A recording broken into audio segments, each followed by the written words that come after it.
ये रिपोर्ट आप देखेंगे तो आपको ये पता चलेगा कि जो बाइडेन ने अभी तक यूक्रेन युद्ध को लेकर हार नहीं मानी है और उनका कौन सा हथियार ऐसा है जिसकी चर्चा रशियन फोर्स के बड़े बड़े कमांडर भी कर रहे हैं। ये रिपोर्ट आप देखेंगे।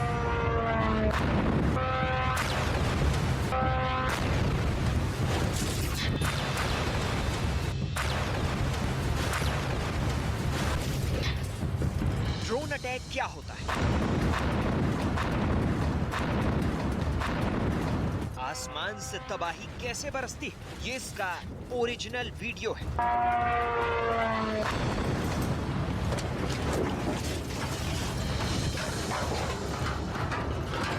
बचने का कोई तरीका नहीं। ये मधुमक्खियों की तरह हमला करते हैं। ये जहां टारगेट करते हैं वहीं हमला करते हैं। ऐसे ही हथियारों की सबसे बड़ी प्रयोगशाला बन चुका है यूक्रेन।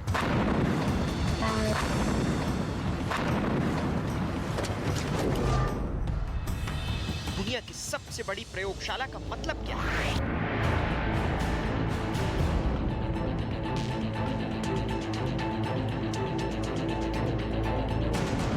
ड्रोन हो या मिसाइल, टैंक हो या एयर डिफेंस सिस्टम, कैसे यूक्रेन की जमीन और आसमान इस वक्त ऐसे हथियारों से घिरे हुए हैं जो पहली बार इस्तेमाल किए जा रहे हैं। यूक्रेन में क्या क्या आजमाया जा रहा है, क्या क्या और टेस्ट किया जाना बाकी है, इसकी एक प्रैक्टिस अमेरिका अपनी जमीन पर करने जा रहा है।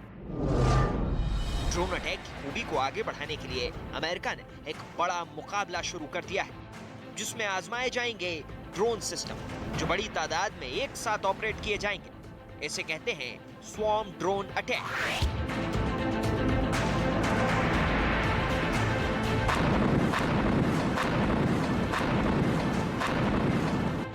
ड्रोन टेक्नोलॉजी में सबसे आगे है अमेरिका, लेकिन चीन और रूस के साथ तुर्की और ईरान ने भी पिछले कुछ सालों में अपने ड्रोन इतने ज्यादा विकसित कर लिए हैं कि अमेरिका के सामने बड़ा चैलेंज खड़ा हो गया है।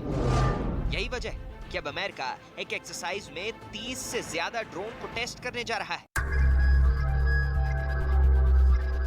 कितनी खतरनाक है ये टेक्नोलॉजी और क्यों किसी भी युद्ध में ये गेम चेंजर हो जाएगी, उसकी ताजा मिसाल पूरी दुनिया ने यूक्रेन के युद्ध में देखी है, जहां यूक्रेन ने तुर्की के TB2 ड्रोन का इस्तेमाल करके रूस की फौज को भारी नुकसान पहुंचाया है। तो वहीं इससे पहले आर्मेनिया और अजरबैजान के नागोर्नो कराबाख युद्ध में भी हम देख चुके हैं, जहां इसी ड्रोन का इस्तेमाल अजरबैजान की फोर्स ने किया था और इसे एक ड्रोन के कई हमलों ने आर्मेनिया को घुटने टेकने पर मजबूर कर दिया था। इसी खूबी को देखते हुए अमेरिका ड्रोन वॉर की बड़ी पिक्चर खींचने जा रहा है। ड्रोन वॉर में महारत हासिल करने के लिए अमेरिका में एक युद्धाभ्यास शुरू हो चुका है। इस ड्रिल का नाम है एज 2022, जिसके मायने है एक्सपेरिमेंटल डेमोन्स्ट्रेशन गेटवे एक्सरसाइज। 12 मई तक चलने वाली इस ड्रिल में छोटे ड्रोन पर जोर रहेगा। 30 मिड साइज ड्रोन के स्वॉर्म अटैक यानी एक साथ बड़ी तादाद में हमला करने वाले कॉन्सेप्ट को आजमाया जाएगा।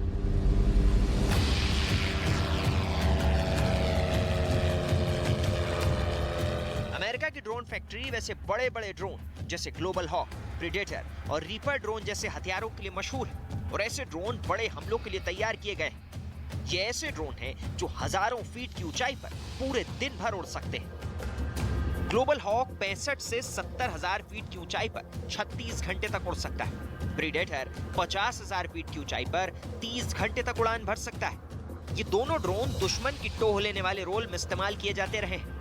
प्रीडेटर और रीपर ड्रोन के हमले तो आज भी अमेरिका के दुश्मनों को याद है। इनसे अमेरिका ने अफगानिस्तान के अलावा यमन और इराक में कई ऑपरेशन किए हैं। प्रीडेटर जैसे ड्रोन में लगने वाली एंटी टैंक मिसाइल से सटीक निशाना लगाकर अमेरिका ने अपने कई दुश्मनों को खत्म किया है। प्रीडेटर अपने नाम के मुकाबले आज भी दुनिया का सबसे खतरनाक ड्रोन माना जाता है। इस मुकाबले में चीन के पास भी कई ड्रोन हैं, जैसे CH-3, CH-4 और CH-5, जो बहुत हद तक अमेरिकी ड्रोन, प्रीडेटर और रीपर की नकल के तौर पर बनाए गए हैं। चीन इन्हें पूरी दुनिया, खासकर अरब देशों और अफ्रीका में खूब बेच रहा है। चीन के अलावा तुर्की के भी कई ड्रोन प्रोजेक्ट चल रहे हैं और इसके ड्रोन TB2 की कामयाबी के बाद ड्रोन टेक्नोलॉजी में तुर्की बहुत आगे बढ़ चुका है। यूक्रेन ने तुर्की से जो TB2 ड्रोन खरीदे उसकी खूबी देखी। TB2 जिन्हें बेरे कतार ड्रोन भी कहा जाता है। ये 4 एंटी टैंक मिसाइल लेकर उड़ता है। 150 किलो तक वजन उठाने वाला TB2 ड्रोन 25,000 फीट की ऊंचाई तक 27 घंटे तक मंडरा सकता है। यूक्रेन के पास ऐसे 20 ड्रोन थे, लेकिन रूस का दावा है कि कई TB2 ड्रोन वो मार कर गिरा चुका है। लेकिन सच ये है कि अब तक इस ड्रोन ने रूस की नाक में दम किया हुआ है। उसके कई टैंक इस ड्रोन के हमले में खत्म हो चुके हैं। रूस ने यूक्रेन के ठिकानों पर कई ऐसे हमले किए हैं जिसमें मिशन को रात में अंजाम दिया गया और इसमें यूक्रेन की फौज को बड़ा नुकसान हुआ है। В течение ночи высокоточными ракетами воздушного базирования ВКС России поражены 4 военных объекта Украины, в том числе 2 района сосредоточения живой... इन सब के बीच रूस और इजराइल के लिए भी ड्रोन बड़ी ताकत है। इजराइल से भारत ने भी कई ड्रोन खरीदे। इजराइल के ड्रोन काफी आधुनिक माने जाते हैं, लेकिन इजराइल को टक्कर देने वाला ईरान बड़ा देश है, जिसकी ड्रोन पावर पिछले 30 सालों से लगातार बढ़ती जा रही है। ईरान के पास ड्रोन के करीब 20 बड़े प्रोजेक्ट हैं और सभी बड़े कामयाब रहे हैं। घरेलू टेक्नोलॉजी या चीन कॉपी करके तैयार किए ईरान के कई ड्रोन बहुत खतरनाक माने जाते हैं। इसका ये ड्रोन देखिए, नाम है गाजा। ईरान का ये ड्रोन फिलिस्तीन को उसका समर्थन भी दिखाता है। तमाम आर्थिक और सैन्य सौदों पर लगी पाबंदियों के बीच ईरान ने अपनी इतनी बड़ी ड्रोन फोर्स खड़ी कर दी है, जिसने उसे इस पूरे पश्चिम एशिया में एक बड़ी ताकत बना दिया है। गाजा ड्रोन से पहले ईरान के जो और शानदार ड्रोन साबित हुए, उनमें शाहिद 129, अबाबील, कर्रार, हदफ 3000, मोहाजिर, तूफान, यासिर, यानी ईरान के ड्रोन की फहरिस्त बहुत लंबी है। ईरान का शाहिद 136 ड्रोन देखिए, जो एक कामिकाजे यानी सुसाइड ड्रोन है। इसकी मल्टी लॉन्चिंग किसी को भी डरा सकती है। पहला ड्रोन निकला, फिर दूसरा लॉन्च हुआ कि अगर उन्होंने देरी की तो वो रूस और चीन के साथ बाकी छोटे विरोधियों से भी ड्रोन वॉर में पिछड़ सकते हैं। अमेरिका की ड्रोन एक्सरसाइज यूटा के रेगिस्तान में हो रही है। इसमें कई और देश भी हिस्सा ले रहे हैं। यहाँ ड्रोन्स को युद्धाभ्यास के दौरान ऐसे टारगेट के लिए आजमाया जाएगा जिसमें दुश्मन के एयरबेस और मिलिट्री अड्डे शामिल होंगे। अमेरिकी सेना ने अभी तक इतनी बड़ी तादाद में ड्रोन्स का टेस्ट कभी नहीं किया। ऐसे में पूरी दुनिया की नजर इस वक्त अमेरिका के स्वॉर्म ड्रोन टेस्ट पर टिकी हुई है। अमेरिका का फोकस छोटे ड्रोन्स पर है और इनमें LTS 600 का वजन करीब 12 किलोग्राम होता है। इसकी रेंज 400 किलोमीटर से ज्यादा है और ये 4 घंटे तक उड़कर खुफिया निगरानी भी कर सकता है।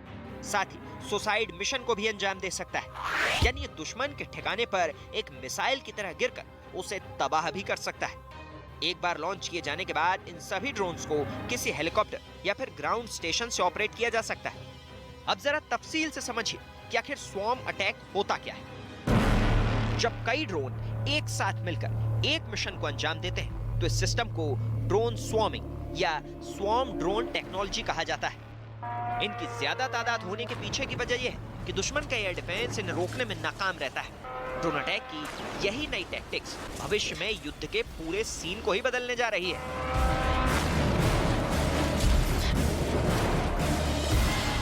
स्वॉर्म अटैक को समझने के लिए चीन का ये मल्टी ड्रोन लॉन्चर सिस्टम देखिए।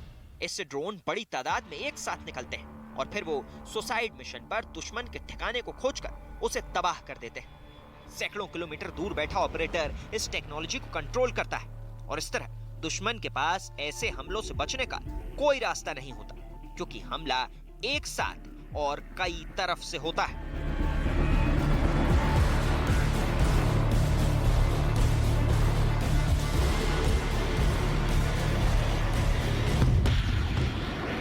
स्वॉर्म ड्रोन दुश्मन के इलाके में भारी तबाही मचा सकते हैं। यह कामयाब हथियार इसलिए है, इनकी लागत कम होती है, ये हल्के वजन के होते हैं। हाईटेक आर्टिफिशियल इंटेलिजेंस तकनीक से लैस इन ड्रोन को हैंडल करने में इंसान से ज्यादा कंप्यूटर और सैटेलाइट गाइडेंस का रोल होता है। अब देखिए वो हथियार जो यूक्रेन की सेना को अमेरिका से मिल रहा है, और अगर ज़ेलेंस्की की फौज इसे सही तरीके से इस्तेमाल कर पाई तो ये उनके लिए ट्रम्प कार्ड साबित हो सकते हैं। ये है switch blade kamikaze drone. America ने ऐसे 100 ड्रोन यूक्रेन को भेजे हैं। ये ड्रोन हाई प्रोफाइल टारगेट को खत्म करने के लिए इस्तेमाल होते हैं। स्विच ब्लेड ड्रोन एक छोटे लॉन्चर के साथ कहीं से भी एयरबोर्न यानी उड़ाया जा सकता है। ये ड्रोन अपने आप में एक उड़ती हुई छोटी मिसाइल है, जिसमें आगे कैमरा और सेंसर लगे होते हैं। स्विच ब्लेड ड्रोन का एनिमेशन देखेंगे तो पता चलेगा कि ये कैसे काम करता है। जैसे ही ये जमीन पर अपने टारगेट को देखता है तो उसके आसपास मंडराना शुरू कर देता है। फिर ये एक गाइडेड मिसाइल की तरह उस पर वार करता है। स्विच ब्लेड एक हवाई गुरिल्ला युद्ध का हिस्सा कहा जाएगा, जो टैंक के साथ रडार सिस्टम और हाई वैल्यू टारगेट्स को निशाना बना सकता है। दरअसल स्वॉर्म ड्रोन दुश्मन के एयर डिफेंस सिस्टम और रडार को भी धोखा दे सकते हैं, क्योंकि छोटे आकार की वजह से इनको ट्रैक करना आसान नहीं होता। यही वजह है कि अब एंटी ड्रोन टेक्नोलॉजी भी तेजी से तैयार की जा रही है। ये man portable drone killer system देखिए, इसे भी सैनिकों को थमा दिया गया है। ये एक बड़ी राइफल की तरह होता है, जिसे एक सैनिक आराम से ऑपरेट कर सकता है। इसमें से निकलने वाली तरंगों के जरिए इसकी रेंज में आने वाले किसी भी ड्रोन को काबू में किया जा सकता है।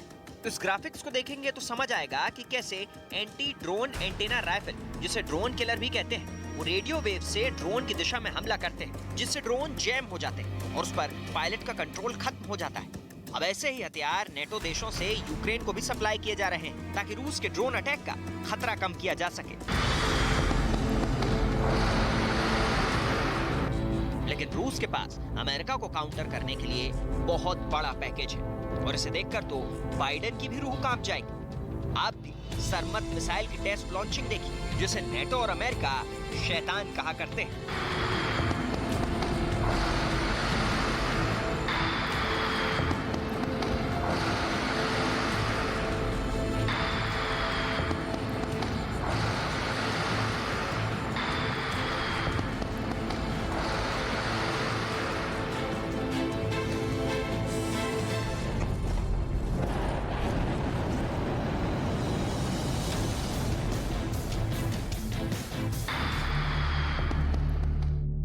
रूस ने सरमत मिसाइल का टेस्ट करने के बाद कहा है कि उसका ये सबसे खतरनाक हथियार हाइपरसोनिक ग्लाइड व्हीकल भी लॉन्च कर सकता है, यानी परमाणु अटैक करने का ऐसा जरिया जिसे रोक पाना अमेरिका के बस की बात नहीं।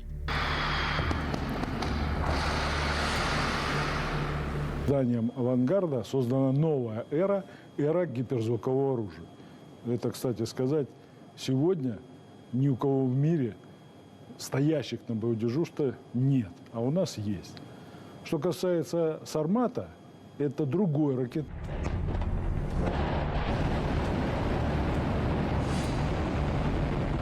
एवनगार्ड रूस का एक हाइपरसोनिक ग्लाइड व्हीकल है, जिसे पुतिन गेम चेंजर हथियार कह चुके हैं। ये आवाज से 27 गुना तेज रफ्तार से पृथ्वी के चारों तरफ ग्लाइड करेगा, और ये हथियार परमाणु हमले के लिए इस्तेमाल किया जा सकता है। इसे ट्रैक कर पाना और इसे रोकना नामुमकिन सी बात लगती है, और फिलहाल यही अमेरिका के सामने सबसे बड़ा चैलेंज है, क्योंकि यूक्रेन में मुकाबला तो सीधा सीधा अमेरिका और रूस का ही है।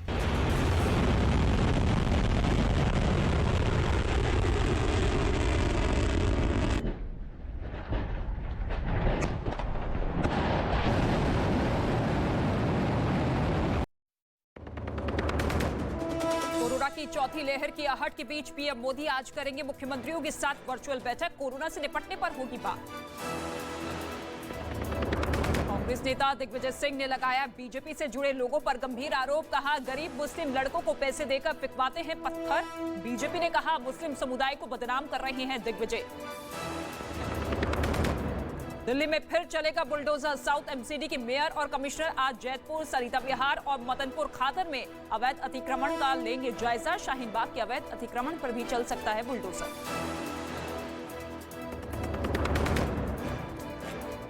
से हुआ जो जीत हासिल करने के लिए कुछ भी कर सकती थी, और उन तीनों ने मिलकर ऐसा किया भी। उन्होंने मारियोपोल पर कब्जा करने के रमजान कादिरव के वादे को पूरा करने के लिए पूरे शहर को खंडहर में तब्दील कर दिया। लेकिन फिर ऐसा क्या हुआ जिसने कादिरव के माथे पर भी पसीना ला दिया? बताया गया कि यूक्रेन की सेना को 2 ऐसी बटालियन का साथ मिला जिनमें विदेशी लड़ाके भी शामिल थे। यूक्रेन की सेना की मदद करने वाली इन दोनों बटालियन ने रूसी सेना के साथ मिलकर लड़ रहे चेचन लड़ाकों और यूक्रेन के विद्रोहियों को तगड़ी चोट पहुंचाई। कहा तो यहां तक जाता है कि उन्होंने कई चेचन लड़ाकों को मार भी गिराया।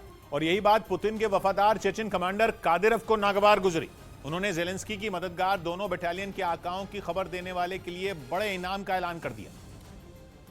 और वो खुद तो सामने नहीं आए, लेकिन एक ऑडियो मैसेज जारी करके जेलेंस्की के मददगारों के खात्मे के लिए हुंकार भर दी।